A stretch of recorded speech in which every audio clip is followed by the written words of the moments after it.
আত্মনিৰ্ভৰ অসম আঁচনিৰ জৰিয়তে আমি যুৱক যুৱতীসকলক ব্যৱসায় কৰিবৰ বাবে উদ্যোগ কৰিবৰ বাবে 2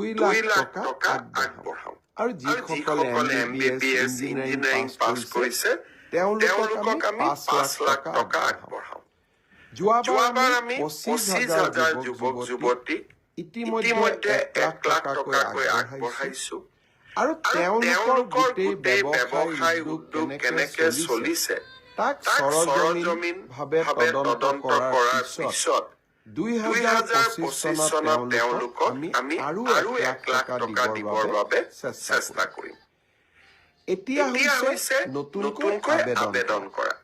ইতিমধ্যে 1,54,000 যুৱক যুৱতীয়ে নতুনকৈ এই আত্মনিৰ্ভৰ অভিযানৰ বাবে আবেদন কৰিছে এই বছৰ আমি ৭৫,000 যুৱকক 1 লাখ টকা প্ৰথম কিস্তিত দ্বিতীয় কিস্তিত 1 লাখ টকাকৈ আগবঢ়াম ইতিমধ্যে যি 1,54,000 যুৱক যুৱতীয়ে পঞ্জীয়ন সমাপ্ত কৰিলে এতিয়া তেওঁলোকৰ বাবে আবেদনৰ সময় আৰু তেওঁলোকে অহা 1 জানুৱাৰীৰ পৰা আবেদন কৰাৰ সুবিধা পাব 1 তাৰিখে অহা 1 জানুৱাৰী তাৰিখে আমি এই আবেদনৰ পৰ্টেলটো মুকলি কৰি দিম মিউচুৱেল ট্ৰান্সফাৰৰ পৰ্টেলো মুকলি হ'ব আৰু সমান্তৰালভাৱে মুখ্যমন্ত্ৰী আত্মনিৰ্ভৰ অভিযানৰ আবেদনৰ পৰ্টেলো আমি 1 জানুৱাৰী তাৰিখে মুকলি কৰি দিম ইয়াৰ পিছত আৰু এটা বিশেষ কথা মই আপোনালোকক জনাব খুজিছো লখিমপুৰৰ কেবিনেটত আমি এটা বিশেষ ঘোষণা কৰিছিলো যে ষ্টেট বেংক অফ ইণ্ডিয়া আৰু অসম চৰকাৰৰ মাজত আমি এখন বুজাবুজিৰ চুক্তি স্বাক্ষৰ কৰিম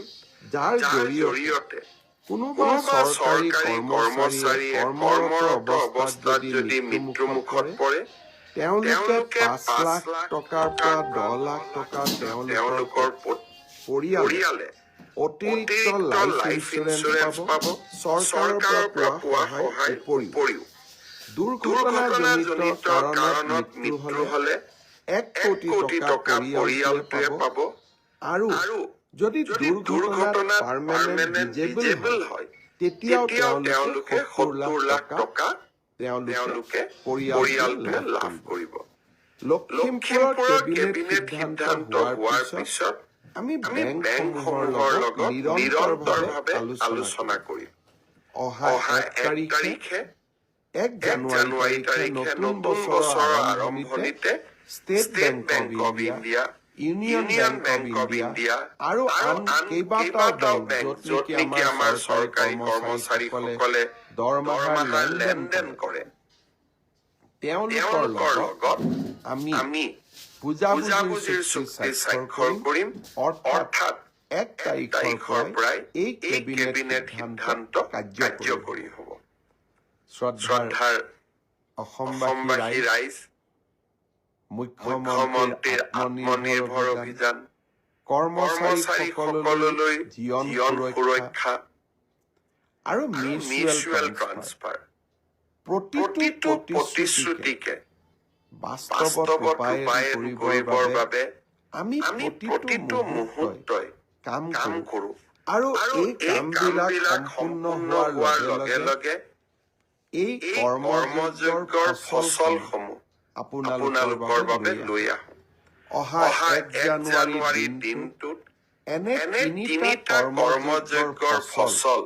আপোনালোকৰ ওচৰলৈ মই লৈ আহিবলৈ চেষ্টা কৰিম শ্ৰদ্ধাৰ ৰাইজ অহা 31 ডিচেম্বৰত মিছন বসুন্ধৰাৰ আবেদনৰ সময় শেষ হ'ব এইবাৰ মিছন বসুন্ধৰাত আমি